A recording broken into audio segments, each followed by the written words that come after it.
Students, very good morning students. Today we will going to discuss our next part related with the flow of fluids.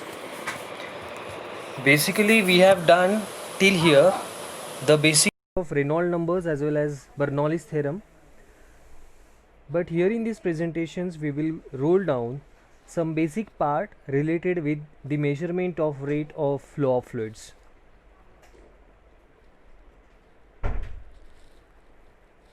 Whenever the fluids are used in process, it is necessary to measure the rate at which the fluid is flowing through the pipe. This is required for the optimization of process parameters in a chemical industry. Measurements are required for the calculation of auditing, example, town planning of water supply and cost of usage, example, cost of water used in the houses. Okay, so method of measurements may be classified as, so here first one is your measurement of flow, that is classification of flow meters. Basically it has been readily classified in three way, that is first is direct weighing or the measuring, second one is your hydrodynamic methods, where I have enlisted the Venturi meter, orifice meter, pitot tube, rotameter actually, and current flow meters, which is comes under the hydrodynamic method. Then the as far as pressure measurement is concerned, the manometer has again classified into the simple manometer, U-tube manometer and modifications, which including the differential and the inclined one, and third one is Borden gauge.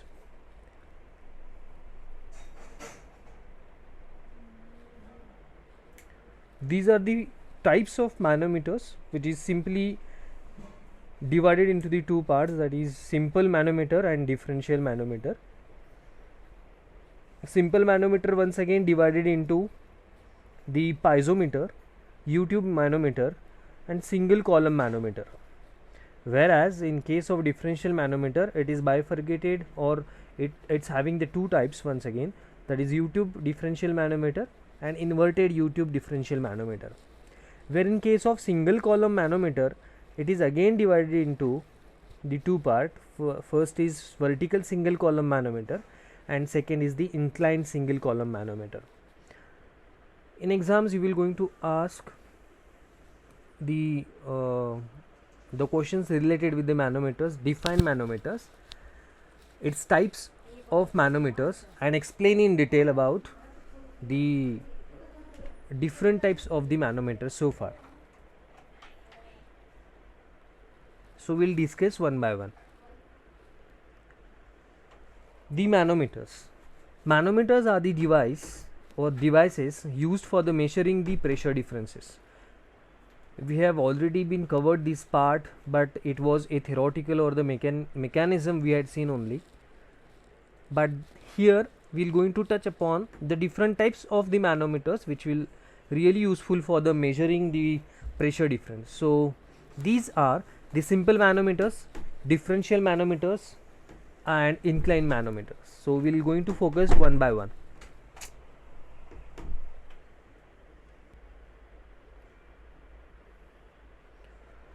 First one is simple manometers. This manometer is the most common used one. It consists of a glass U-shaped tube filled with a liquid A, which is of density rho A, which is expressed in terms of kg per meter cube, and above A the arms are filled with the liquid B of density rho B. The third point will be the liquid A and B are the immiscible one, and the interference can be seen clearly. The fourth point would be if two different pressures are applied on the two arm, if you could able to see there in the diagram, the meniscus of the one liquid will be higher than the other.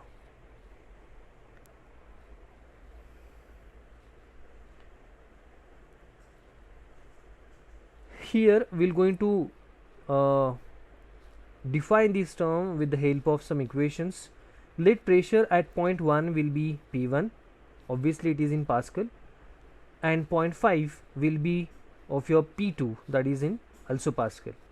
So point 1 and point 2, these are the 2 points wherein we'll going to identify and determine the pressure which is exerted externally over the two arm.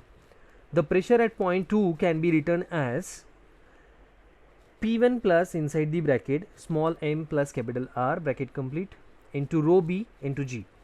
Since here when we able to distinguish the difference between this P1 and P2, if you could able to see there in the diagram, then we'll come to know and we'll exponentially convert these equations into delta P is equal to delta H into rho into acceleration due to gravity, that is in G.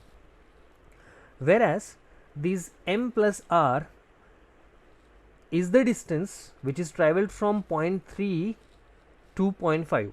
If you could able to see there in the diagram at the right hand side of your presentation or the slide, then you will going to observe that point 3 to 4 and 4 to 5, it would be your distance which is really going to measured at last. Since the point 2 and the 3 are at the same height, the pressure at 3, that is at point 3, is equal to P1 plus inside the bracket m plus R into rho B into G, where in case of pressure at 4 is less than pressure at point 3 by capital R into rho A into G, whereas pressure at 5 or the fifth point is still less than the pressure point 4 by small m into rho B into G. So these equations can be notified as P1 plus inside the bracket m plus R bracket complete rho B G minus R into rho A G minus m into rho B G.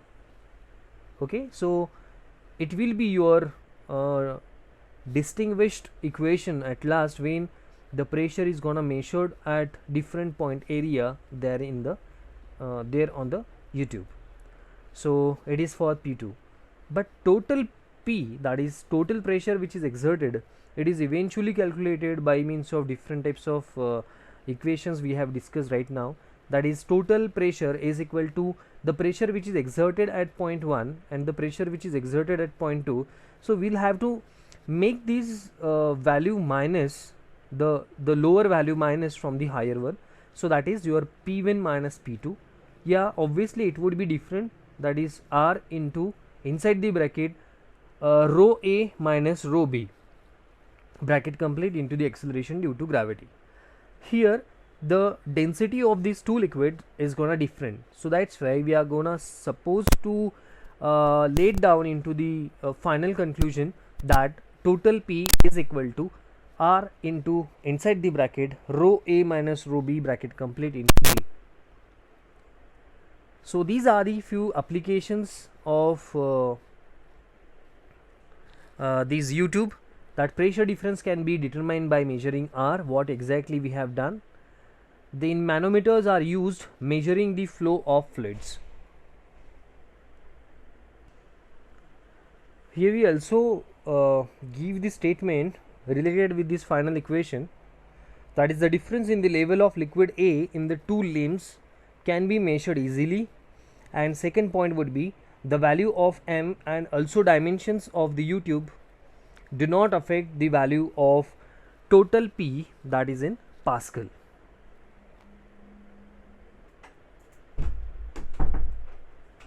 Next one is differential manometers. These manometers are suitable for the measurement of small pressure differences. It is also known as two fluid YouTube manometer. It contains two immiscible liquids A and B having nearly same density. Then fourth point would be the YouTube contains of enlarged chambers on both the limbs. Using the principle of simple manometers, the pressure differences can be written as whatever we had seen last time, the equation which is related for your whatever the equations we had seen just now for the YouTube, that is delta P is equal to R into rho A minus rho B into G. Okay, but here we have to take the example, the help of that equation here to differentiate these differential manometers and the mechanism therein. Using the principle of simple manometer, I have already told you that with the help of these equations we'll have to differentiate the different types of the manometers together. Basically, these manometers are very sensitive as they are useful in estimating even small pressure heads. Although these manometers are not used frequently, they can be used in measurement of the pressure difference either between two different points or between 2 points in a pipe. Differential manometer consists of U-tube whose two ends are connected to the points and filled with heavy liquids. Pressure differences is calculated at these 2 points in the U-tubes. Frequently used differential manometers are, first is your U-tube differential manometers. Okay, what exactly we are able to see there in the diagram. This manometer is also known as two fluid U-tube manometers. Here the liquid C and liquid A filled in both tubes having almost the same densities and are not miscible. Both the limbs of U-tubes having enlarged chambers. Therefore, meniscus of the liquid in these enlarged chambers remains almost similar even on the alteration of the reading, that is your capital R. So if you could able to see the diagram, you could able to see the different types of the labeling conditions which is depicted in the figure, which shows the different significance. According to the principle of manometer, the pressure differences is given by whatever we had seen the last equation, that is delta P is equal to R into rho B minus rho C into G.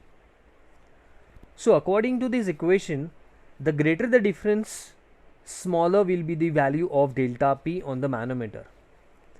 So these micromanometers based on the liquid column principle are available commercially. So they measure the reading, the extreme precision and the sensitivity. They are free from errors due to the capillary and required no calibration apart from checking the micrometer scale.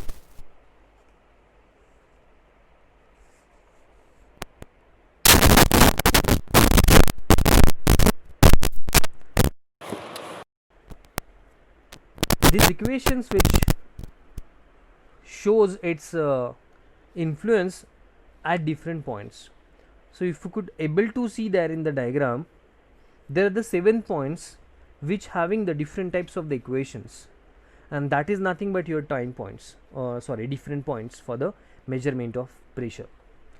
I would not going to tell you or spec on that equations and going to dictate once again. So you will going to be just copy that equations from here and you can elaborate there in your assignments.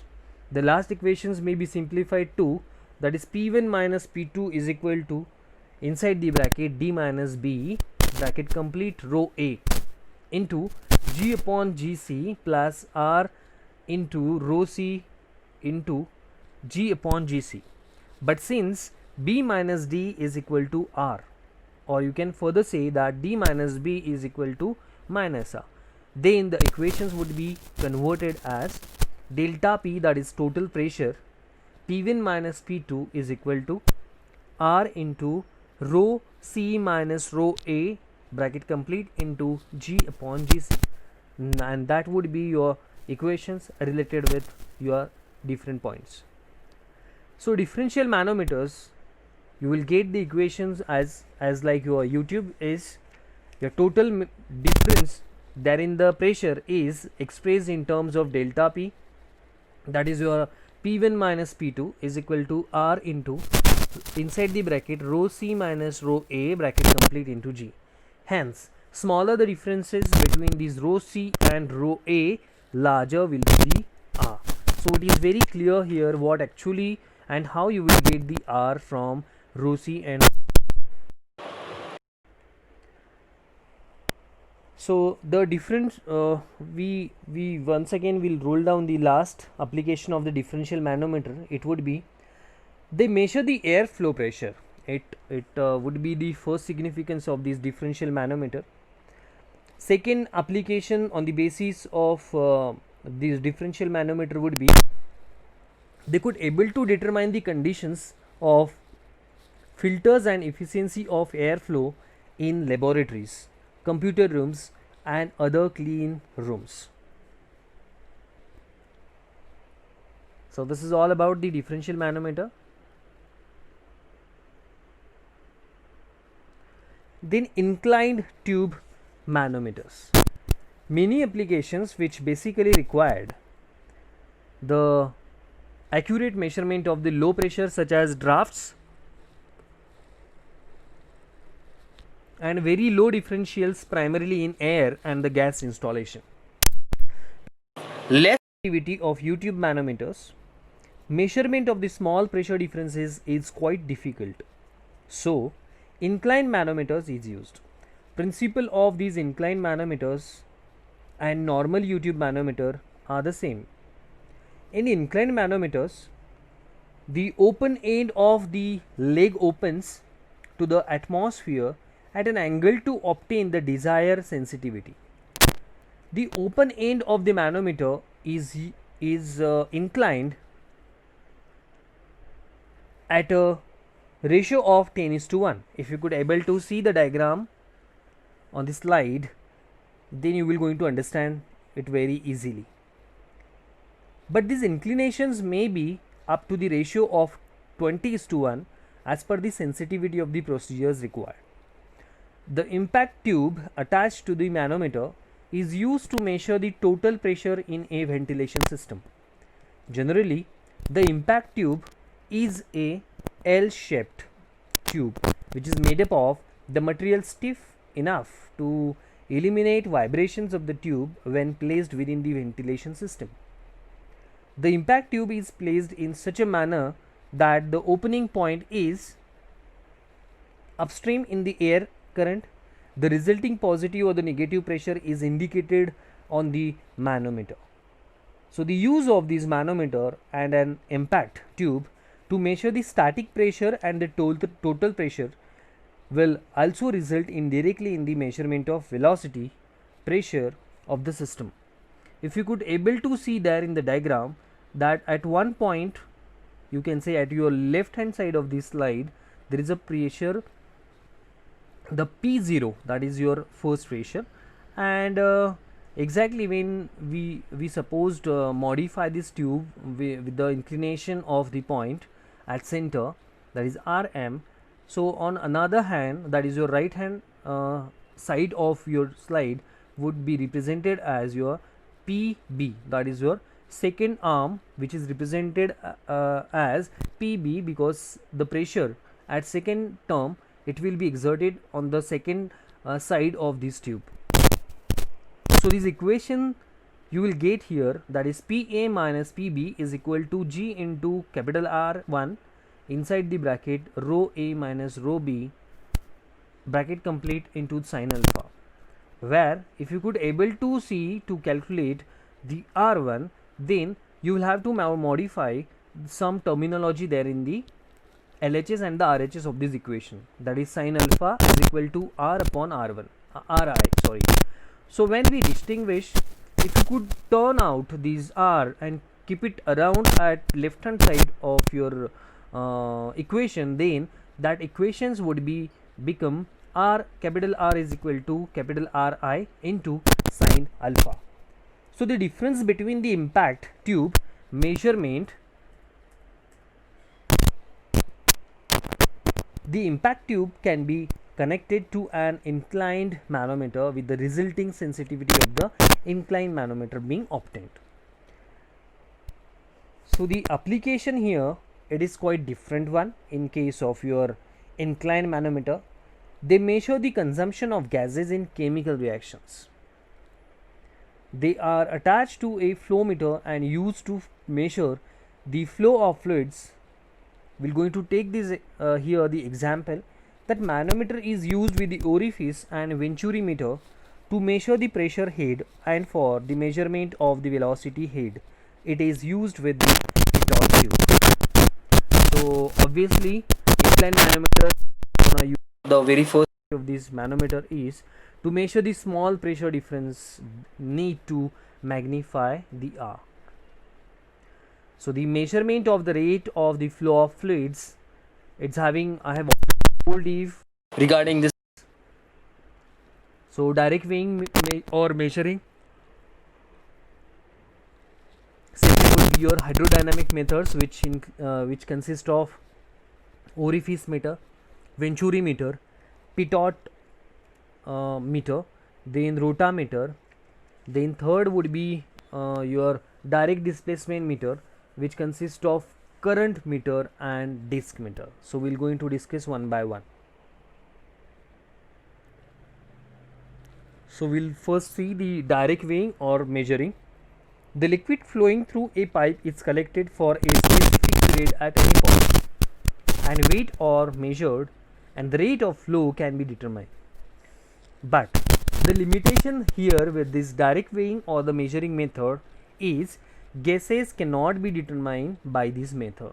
So we should keep this thing in our mind that gas won't be useful here to determine the different significance related with the pressure. First is your orifice meter. So the measurement is needed in chemical industry for the optimization of the process parameters. This is also useful in planning and cost of uses,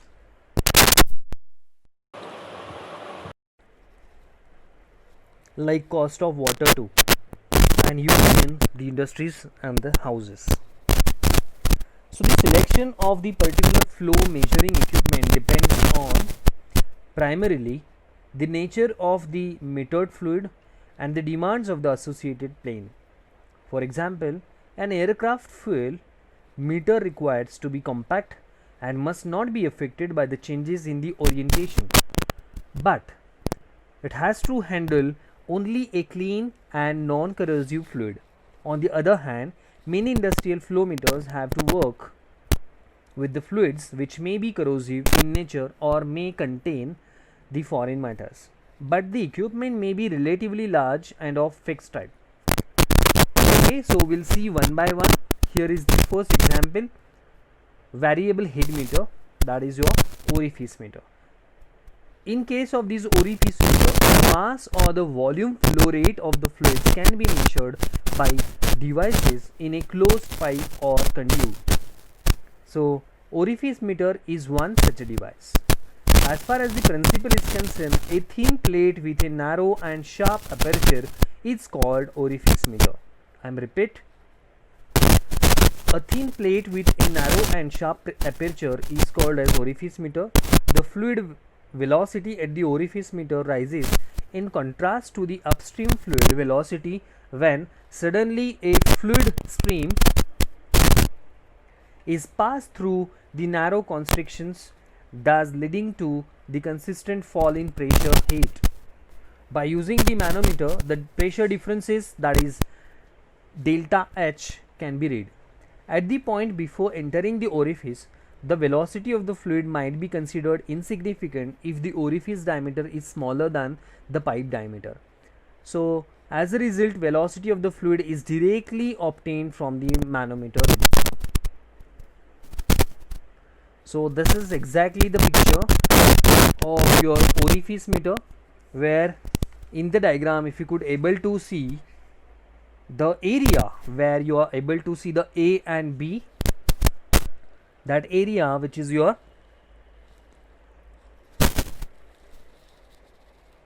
V now contracts.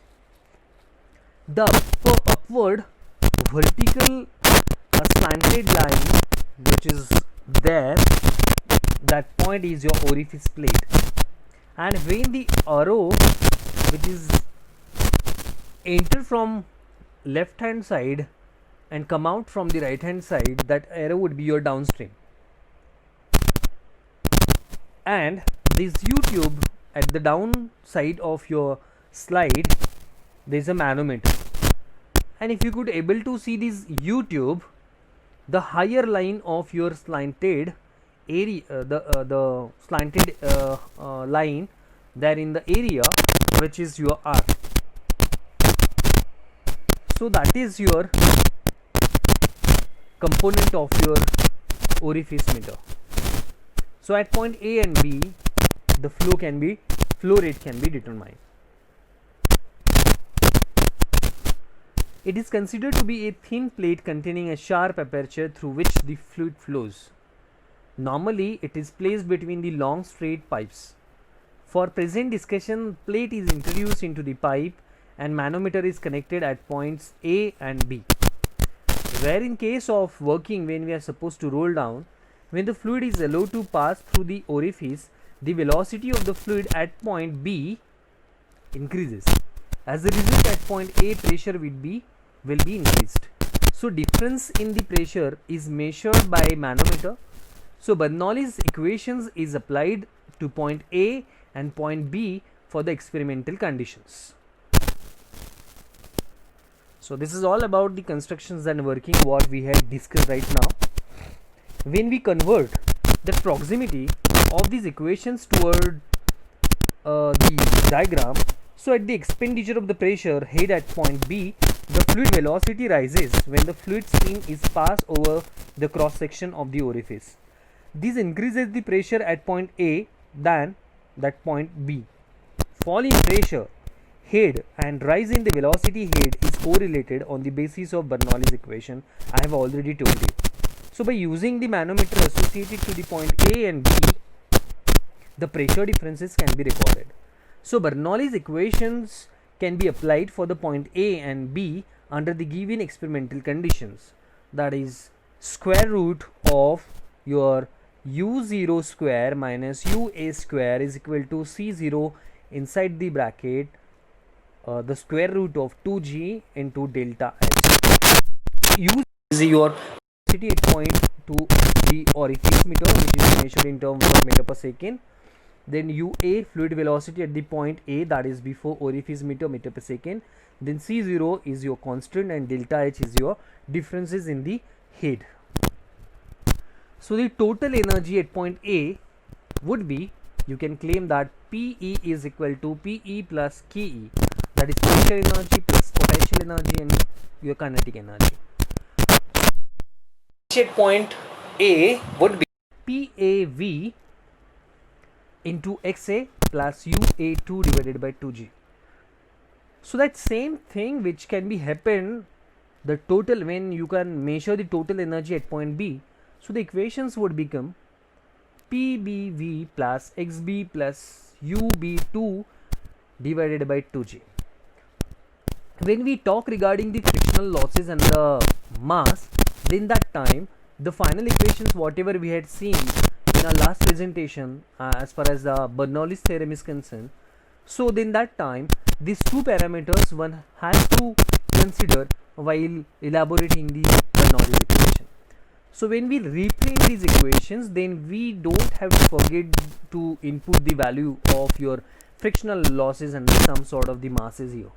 So PA divided by rho A plus XA plus U2 UA2 divided by 2G minus F plus W is equal to, on the right hand side, PB divided by rho B plus XB plus UB2 divided by 2G. So that would be your final equation for as per the Bernoulli's equation.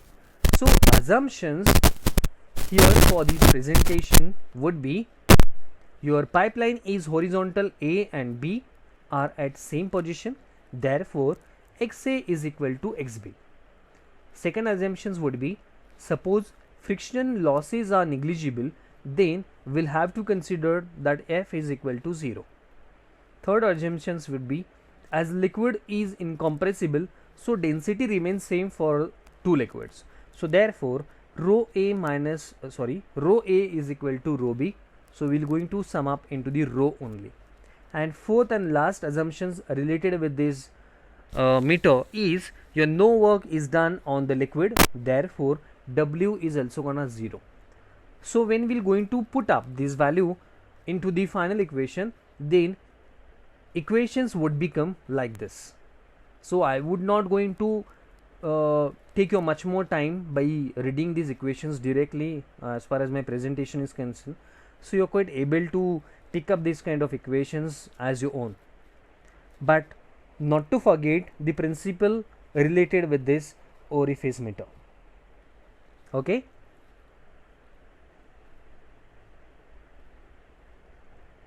So finally, when we talk regarding the equation, then square root of UB2 minus UA2 is equal to square root of 2G into delta H.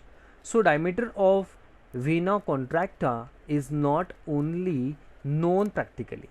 So there are at friction losses, therefore the above equation is modified to square root of U02 minus UA2 is equal to C0 into square root of 2G into delta H. So if the diameter of the orifice is 1/5 of the diameter of the pipe, then UA2 is negligible here. So the velocity of the fluid at thin constriction may be written as U0 is equal to C0 into square root of 2G into delta H. So here a manometer is used to measure the delta H. So delta H is what? The difference in the pressure head which can be measured by the manometer. C0 is your constant coefficient orifice as related with your frictional losses, and at last that is term U0 is equal to your velocity of fluid at point of the orifice meter. So this is all about the equations or the mathematical expression related with the orifice meter. Before directly going to talk regarding the applications, there are the different types of merits and demerits are concerned with the orifice meters. So we'll going to elaborate on the merits of your orifice meter. It is having the low cost. It can be used in wide range of the pipe size, that is 3.175 to 18211.8 mm. It can be used with differential pressure devices. Second last, it would be well known and has predictable characteristics. It is available in the different materials.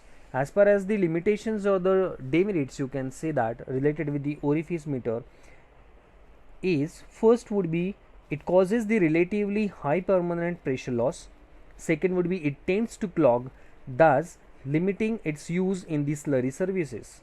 Third would be it has square root characteristics. Fourth one is its accuracy is depend on the care during the installation. Fifth one would be it has changing characteristics because of the corrosion and scaling. As far as the application of this orifice meter is concerned, the very first use of this orifice meter is continuous measurement of the fluids in the pipes. It is used in some smaller river system to measure the flow at locations where the river passes through a culvert or drain. Third would be in the natural environment, the larger orifice meters are used to control the onward flow in flood relief dams. Fourth would be in floods, the flow rate rises and the floods out the orifice plate, which can then only pass a flow determined by the physical dimensions of the orifice.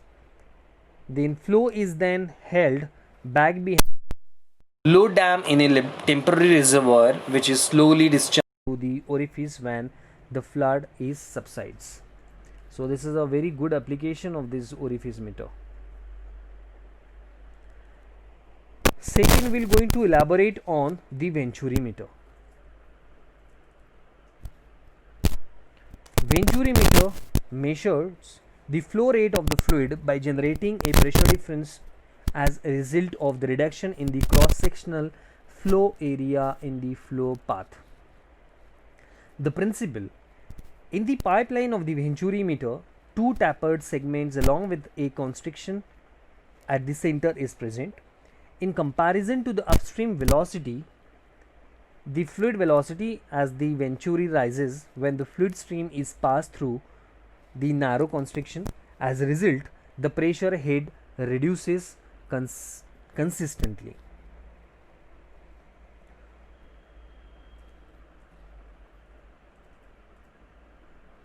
So this is the simple diagram of the Venturi meter. While elaborate on the construction and working, I will going to make you understand regarding the different types of the components there in the Venturi meter. So why Venturi meter if orifice meter is valid? Main disadvantage of the orifice meter is power loss due to the sudden contraction and consequent eddies on the other side of the orifice plate. Second would be we can minimize the power loss by the gradual contraction of pipe. Then third would be your Venturi meter consists of two tapered inserted in pipeline, that is your conical section. And last is your frictional losses and the eddies can be minimized by this arrangement.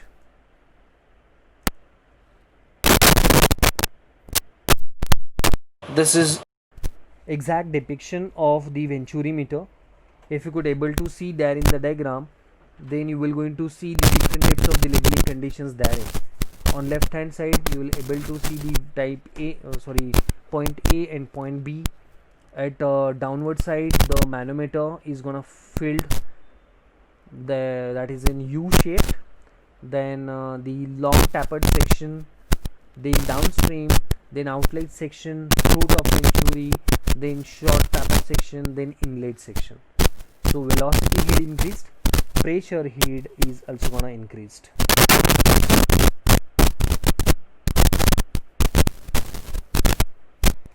So when we could talk regarding the Venturi meter, with the help of Bernoulli's theorem, the increase in the velocity head can be correlated with the decrease in the pressure head between the 2 points.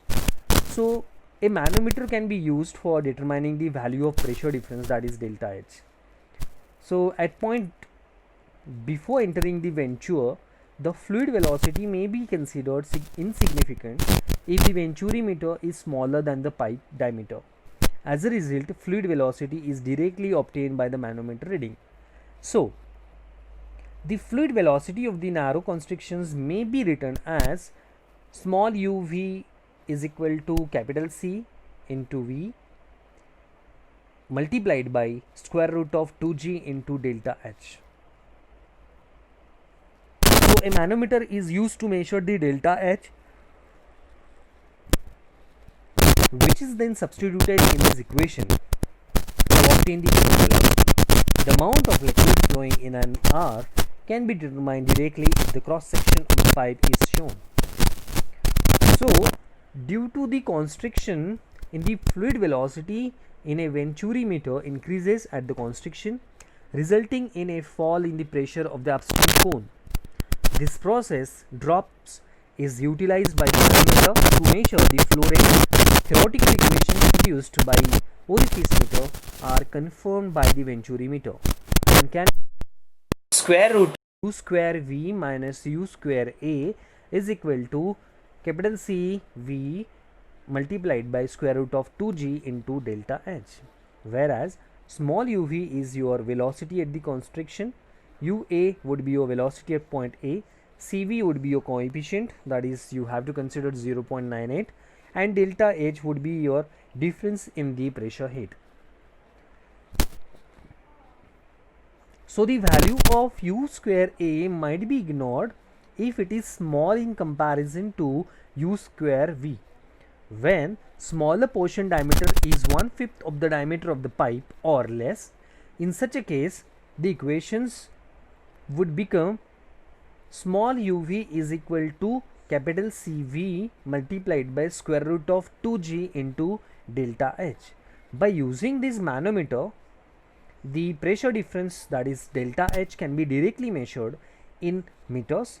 Therefore, the measurement of the flow velocity might be done. The average velocity of the flow is the value produced by the Venturi meter. So the fall in the velocity occurs, regaining the original pressure in a downstream cone. So the advantages and the disadvantages related with this Venturi meter is Venturi meter, its cost is high. It is not useful below the 76.2 mm pipe size. It is more difficult to inspect due to its construction. It has the limitation of the lower Reynolds number of 1,50,000. Head loss is negligible and power loss is also less. As far as the disadvantages are concerned, it causes the low permanent pressure loss. It is used widely for the high flow rates. It is available in very large pipe size. It has well known characteristics, and last is it is more accurate and can be used for a range of than orifice plates or the nozzles. So this is all about the lacunas, or you can say the limitations related with the Venturi meter. So this is a simple you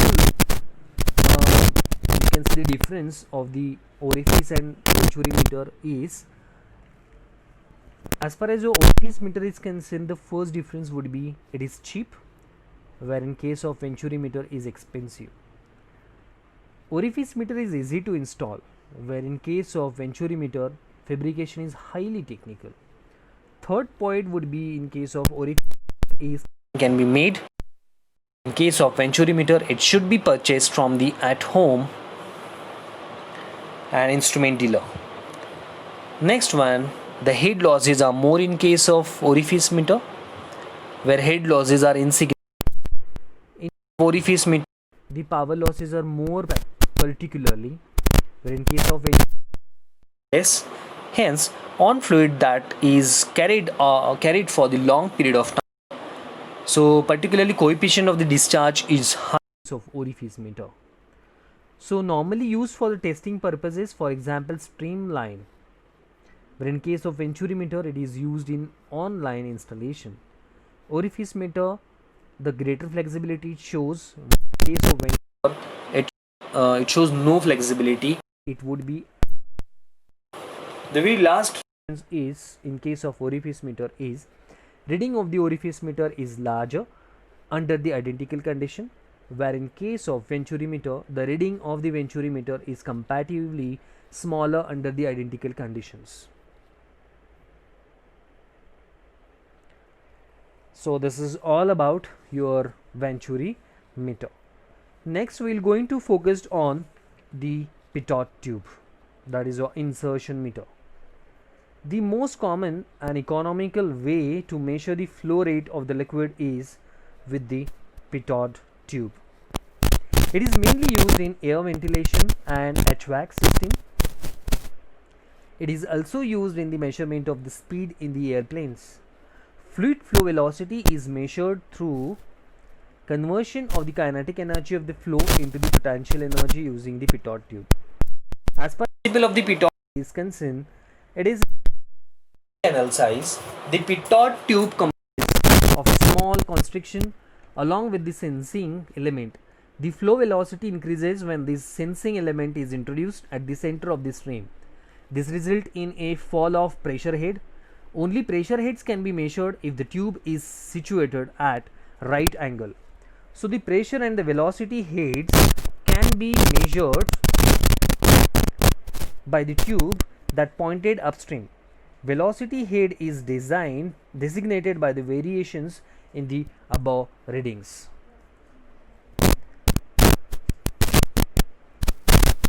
So the total energy at point according to the Bernoulli's theorem is your pressure energy is equal to plus potential energy plus kinetic energy. So the final equation related with the delta H is your U0 is equal to C0 multiplied by square root of 2g into delta H, whereas delta H is nothing but difference in the pressure head, which is exactly equal to the U square upon 2g, whereas u is nothing but your velocity at point of the insertion. This is your diagram of your pitot tube, where at left hand side, when you could able to see the opening of the pipe at left hand side, it is your limb measures pressures and the velocity heads. Then lower region is your U tube, that is your manometer. Then at corner at right hand side, when you could able to see the opening from the horizontal plane, is your limb measures pressures head, and the mid angular part your downstream. So the pitot tube or the insertion meter, you can say, it consists of sensing elements smaller than the flow channel. The center of the channel might be the point of measurement. One tube is connected parallelly to the flow directions and another one is connected perpendicularly. Both these tubes are connected to the legs of the manometer. So I have told you earlier that pitot tube is gonna useful in case of your airplane as well, to measure the speed in the airplanes.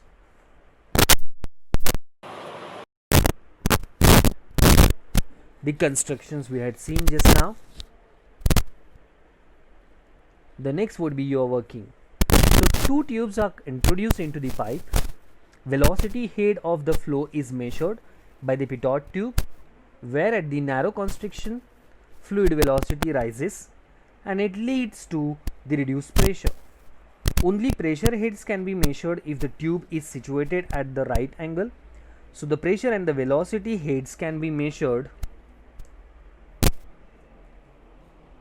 by the tube pointed upstream.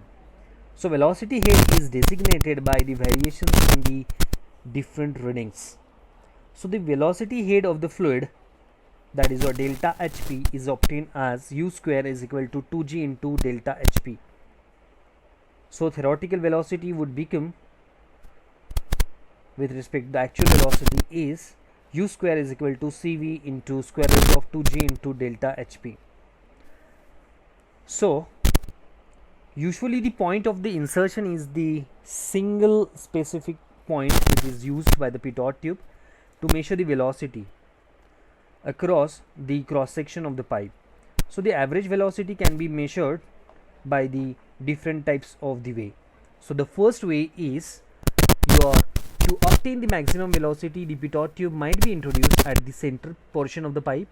So by using the calibrated charts, average velocity is calculated from this maximum velocity. So adjustable pitot tube is used to obtain readings from different points in the cross section. So mean velocity may be found by the graphic integration. So working with this pitot tube is different. As far as the usage is concerned, there are different types of the uses apart from the pharmaceutical industry. So in case of industry, the velocities being measured are often those flowing in the ducts and tubing, where measurements by an anemometer would be difficult to obtain. So in this kind of the measurement, the most practical instrument to use is your pitot tube. As far as the demerits of the pitot tube is concerned here, it has a poor accuracy, it is unsuitable for the dirty or sticky fluids, it is sensitive to the upstream disturbances. But when we talk regarding the merits of this pitot tube, then it has no process loss. It is economical to install and measures the velocity at one. The exact difference between the venturi meter and the venturi orifice and pitot tube. So orifice and venturi meter measure average velocity of whole fluid, and in case of pitot tube, which means single point only. So this is the major difference between the venturi orifice and among the pitot tube, where in case of second point, more pressure drop is there, but in case of pitot tube, the less pressure drop is going to exert. this is all about the pitot tube. Then we'll see the rotameter, that area. So this is your exact diagram of your meter, where if you could able to see the bottom side of these, there is a upward headed your arrow which is indicated as flow. In between the diagram there is a marking scale is there, so it denoted as float or the plummet. That there is a tube. Okay, so this is all the rotameter. This is the example of rotameter which is going to use full for the applications in the industry. Then we'll see exactly what actually the rotameter principle and its construction working. Rotameter measures the liquid or gas flow rate within a closed tubes. Rotameter is also called as variable area meter because it creates a constant head differential by measuring the area of flow. As far as the principle is concerned, in this device a stream of water transits tapered tube and strikes the moving plummet. During the fluid flow plummet rise or fall, as a result, annular space, that is area, between the plummet and the tapered tube may increase or decrease depending on the variation of flow rate. Next would be your head across the annulus is equal to the weight of plummet. So this is exactly the principle of your rotameter. So the fluid flow is indicated by the reading on the tapered tube, which is noted from the superior edge of the plummet acting as an index. Construction. Rotameter consists of tapered glass tube mounted vertically with its narrow end down. On the glass tube a linear scale is imprinted, and within the tube a solid plummet, that is with diameter small narrowest tube, is electronic transmitters to measure 200 folds of flow accurately. Fluids of the diverse densities and the makeup of aluminium, lead, glass and plastics are gonna used. As far as variation in the fluid flow is observed, as the flow is mounting through a tapered tube, the flow rate elevates and falls the plummet in the tube. Plummet rises in the tube with an increase in flow rate. So the pressure drop in the rotameter is nearly constant. The area of annular space between the plummet and the tube varies during the fluid flow. This makes the plummet weight and the head loss across the annulus equal. The upper edge of the plummet can be used as an index to read the flow. With the flow rate, the area is calibrated properly and transmitted for further recording, integration and control. We directly talk regarding the use. We should know what are the merits and the demerits of these rotameter is. First we are going to elaborate on the rotameter's advantages. So its cost is relatively low. It has a good working range, good for small, easily equipped with the alarm switches or the transmitting devices. It handles wide variety of the corrosives. It can also be used in some light slurry services, and last is it has a low pressure drop requirement. Merits. Few drawbacks or limitations concerned with your rotameter is the glass tube type is easily subjected to breakage. It should be mounted vertically. It is not good in pulsating services. It is limited to the small pipe sizes. Unless bypass type rotameter is used, then it is limited to the relatively low temperature. Then its accuracy is fair. You can say about plus minus half to or plus minus 10% to. It requires in line mounting except the bypass type. Whereas as far as the application or the usage of this rotameter is, the very first is used is, it is extensively used in chemical industry such as bulk drug, also used to flow rate of a gas as well as liquid. It is easy to use and allow the direct visual inspection. It controls the supply of air in the fermenters, and last, it is suitably for the liquids as well as the gas at high as well as the low pressure. I have mentioned as used for the rotameter. The next one is your current flow meter. This is your diagram of the current flow meter. It has a propeller which is rotated when water hits it, and is connected to the magnets which actuates the recorders when the propeller rotates. So when we talk regarding the current meter, then it's having some sort of the different merits and the demerits concerned with the its mechanism for the measurement. So the velocity of the water increases here, the propeller rotation is concerned. So as far as the current meter is concerned, able to see that the current meter, the diagram of it, and on another hand, that is on the right hand side, someone has hold that current meter to show up the different types of the components which is really going to be useful to measure the different types of the pressure. In continuation with meter, the number of rotations are measured and correlated to the velocity of fluid using this formula. So the formula is your V is equal to A plus small b into capital N, whereas this capital N is the rotation of the propeller, that is reverse per second or revolution per second, and small a and small b are the coefficients which is determined by the calibration in an experimental setup. So when we could elaborate into the calibration plot, so this calibration on the x-axis and the y-axis, you could able to see that velocity versus propeller rotations. So as the propeller rotation is increased, your velocity is gonna also increased. So that's why you will get the linear curve here, which is exactly denoted by this slanting line over the y. So velocity, it is measured in the A.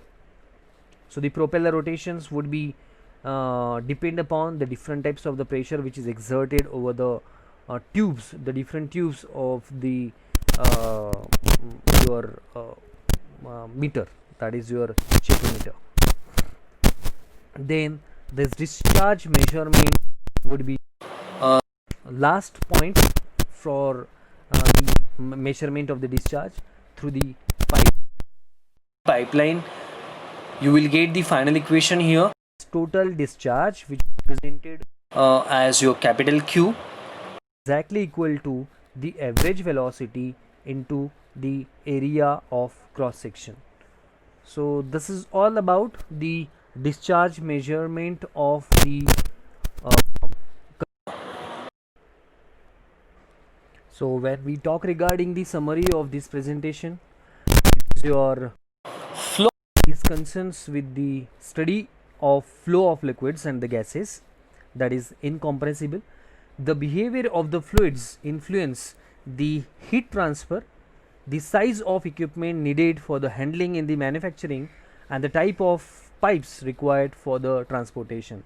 So the fluid mechanics deals with the behavior of the fluid at rest as well as in the motion, that is fluid statics and the fluid dynamics. So fluid statics deals with the fluids at rest in the equilibrium we had seen, where in case of fluid dynamics deals with the study of fluids in the motion. So these both the studies provides the informations on the flow behavior on the application of the stress. So the flow properties are used as an important quality control tools for maintaining the superiority of the liquid dosage form. So the microscopic properties are the relevant in the engineering. So we had seen that the Reynolds experiments which indicates whether the given fluid flow is laminar, that is where in case the Reynolds number is less than 2100, or if your flow, if it is turbulent, then obviously that Reynolds number would be more than the 4000. So we had seen that part, it is in our presentation, but this is a summary point, that's why I have summed up these few points. So the flow rate of the fluid is and the important process parameters. Fluid may be expressed as volume per time, that is L upon H. So the flow rate can be obtained by the collecting and weighing the liquid collecting during a certain period of time. So the flow rate can be obtained using Bernoulli's theorem and the apparatus. Orifice meter, Venturi meter, Pitot tube we had seen. Orifice meter is a plate containing a narrow and sharp aperture, where in case of Venturi meter it is a tapered section in the pipeline with a gradual constriction at the center. In this apparatus, the velocity of the fluid at the constriction increases compared to the velocity of the fluid in the upstream. So this results in the corresponding decrease in the pressure head, which is measured using a manometer. So the manometer reading directly gives you the velocity, that is volume per time, that is head. So Pitot tube is used to measure the velocity head. Rotameter is a vertical tapered and transparent tube in which the plummet is placed. So the upper edge of the plummet is used to identify the readings. So these are used extensively in chemical industries and in fermenters, I have already told you.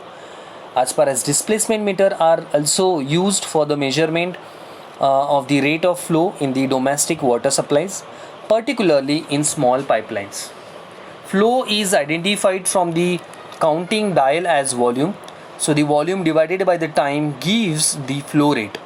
So these measurements are required for the calculation of auditing, that is for your town planning, then cost of usage and adjusting of your process parameters in the different types of chemical reactions. Next presentations we'll going to cover the few points related with this chapter, and else we'll going to start our next chapter. Okay, thank you.